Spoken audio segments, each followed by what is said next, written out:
Channel. Today, we are running down my top 5 favorite spooky games for the Halloween season. And keep in mind, this is just my favorites. It's not the best games of all time. If you disagree, you can leave it in the comments. But you know, I've never done this top 5 before, so I figure, yeah, let's get in there. Let's talk about scary games.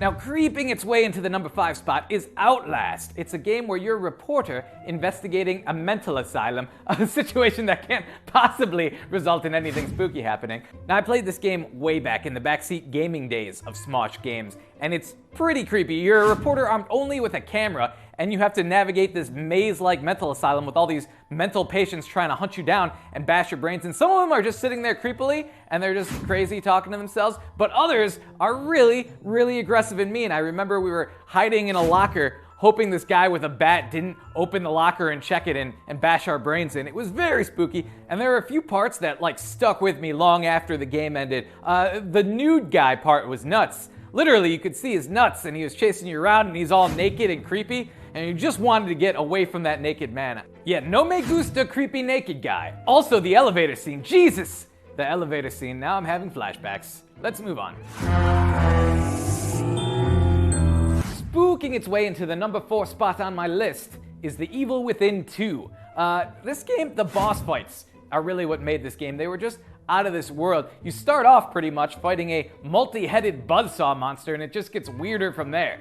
You've got your camera monsters, your safe face monsters. This game has some of the most imaginative enemy design I've ever seen. Plus, the weapons in this game felt really good, especially the different kinds of arrows. I remember the fire arrow into the oil slick to light up that very first monster was a gratifying feeling. It was just a really fun game, and I liked the way they worked stealth into it. And the fact that you could be stealthy and sneak up on some of the monsters and do stealth kills on them. It was almost a mix of horror and Assassin's Creed. It was great. But sometimes you would sneak up on a monster and try and kill it, and then it would be a stronger monster than you thought, and then it would just turn around and be like, now you've made me angry. So yeah, a lot of great moments playing that game. I should go back and replay it this Halloween season.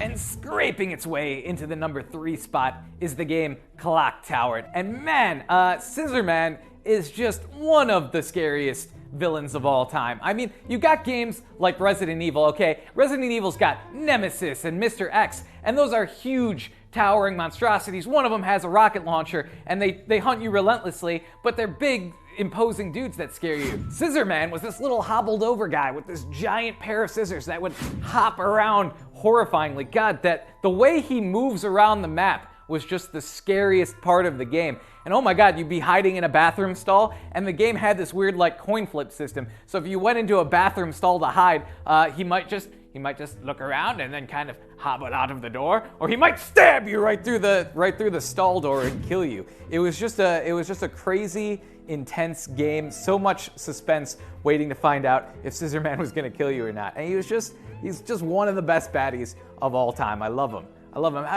Big ups for short baddies, for doing it without the towering 7-foot height. Love that. And mutating its way into the number 2 spot on this list is a game that took horror to infinity and beyond. I'm talking space. Dead Space. Not some sort of horror game set in the Toy Story universe. I know I said infinity and beyond there. Although, hang on just a second. Give me just a second here. Toy Story horror game might not be such a bad idea. Anyway, let's talk about Dead Space, and specifically Dead Space 2. That's the first game I played in the series, so that's the one that stuck with me the most. Again, this is my list of top 5. I know a lot of people would probably say 1 is better, but I really like 2. This was the first game that really made me come to terms with the fact that I'm very reliant on headshots. If you make me think about enemies in a new way and take that away from me, I struggle a little bit until I got the hang of it. And once I got the hang of it, though, I was cutting off limbs and throwing them back at people. You got the blue meter on your back that tells you how many psychic throws you got left, and also your spine shows you how much life you have left. Very immersive. That's one of the things it did great. It just creates this very immersive environment where instead of a HUD or a life bar up at the top, it's got your stuff right on your back there, and it shows you how much trouble you're in because you got the futuristic spacesuit. I really love the way they did that. That was great. And then, oh my God, the nursery scene. The nursery scene was difficult to watch. The little baby crawling to the woman and then just exploding everywhere, and then you had to face all the evil mutated necro babies. It was horrible. crawlers, I think they were called. The creepy, crawly little babies that would crawl up to you and explode. Horrifying creatures. And number 1 on my list is a game from a franchise I'm very fond of. Resident Evil, of course, but which game? I actually had a lot of trouble deciding which is my favorite Resident Evil game. You got one, the classic, the game that gave me nightmares because my dad rented it from Blockbuster, thinking it'd be a fun thing to do as a family, and then it was horrifying. It had full motion video, literal actors sprinting through fields, running from evil undead dogs, and then getting into that mansion, and then the first zombie you see, it turns around and it's like, and it's trying to kill you. And that was horrifying. It gave me many nightmares. I think I slept in my parents' bed one night during that whole fiasco. And then how can you forget 2? 2 is a classic as well. Running through the streets, trying to get to the police precinct. And then, oh man, just the terror on the second playthrough as Mr. X turns the game upside down for you. 4 was amazing. Really took the franchise to a whole new level, introduced new enemies. The first time you see one of those tentacles sprout out of someone's head and realize that they're not dead just because their head exploded. That was horrifying. That was a great game. 7 was really good as well. Evil Hillbillies, who saw the game going in that direction, certainly not me. So picking just one is very difficult. I think we're gonna have to go with, I'm gonna make it 2. I'm gonna count 2 and the remake of 2 as kind of one game, with just maybe some remade DLC. Because man, I really love 2, and I really love what they did with the remake. It was a blast, and everyone I talk to who plays the game says it's a blast. The way they, spoilers, if you haven't played 2. First off, turn this video off, go play Resident Evil 2, the remake. But the way they have Mr. X appear in the first playthrough, you're going along, you're like, okay, some of this is a little different, but I mainly get the gist of this. They're not gonna shake things up too much, and then Mr. X is just like, throwing a flaming helicopter. It's like, hi, I'm here on the first playthrough, I'm here to murder you, and then the way he just follows you around relentlessly through that precinct, trying to kill you is really, really pulse-pounding. I love it. You have to pause. You have to hit pause and look at your map and go, okay, where am I going? Because if I go the wrong way, he's gonna murder me.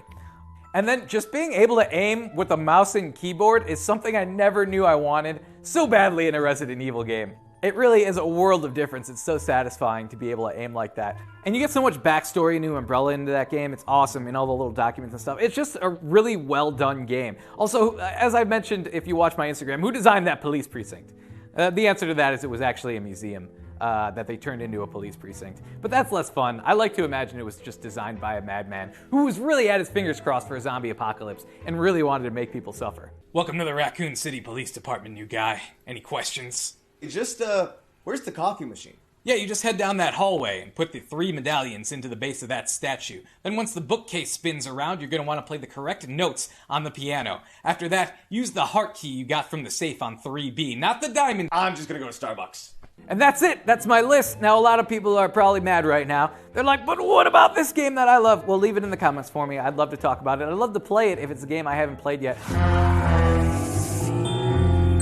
I'm going to go through some honorable mentions right now. We've got Five Nights at Freddy's. Okay, I know I've hated on it in the past, but those robotic monsters are actually very creepy. And if you're into jump scares, that's the jump scare game. It's the jump scariest jump scare game there is, and really it's the king. And if you're into that kind of game, it's a phenomenal game. Then you got Silent Hill, the Silent Hill series. Nothing from that in this one. I know. I just never got into that series. I missed 1 and 2. I didn't play those for some reason, and then I tried to get in at Downpour, and it just didn't really suck me in the way other games on this list have. If they ever remake the one with Pyramid Head 2, I think I'll probably go back and play that, or even I'll go back and play 1. The Alien Isolation game was great. It took a little too long to get to the actual alien part. For me, I felt like I was playing a while and reading a lot before the alien showed up. And I know that's the criticism of an impatient man, and they were world building and whatnot, but I don't know. I just wanted to get into it a little faster. I don't know. Does that make me a bad person? Maybe. Anyway, there's a ton of great horror games out there. Like I said, get in the comments. Tell me your favorites. Tell me what should have made the list and why. I would love to hear it. And that's all. I hope you all have a very happy Halloween. I hope you have a spooky, but not too spooky Halloween, and I will see you all next time. Bye-bye. Hey everyone, thanks for watching. If you want to check out last week's Lasercorn video, go ahead and click right here. And as always, don't forget to subscribe to the channel and hit that notification bell. And if you want to see what video YouTube thinks is best for you, you can go ahead and click over here. Kind of a roll of the dice there.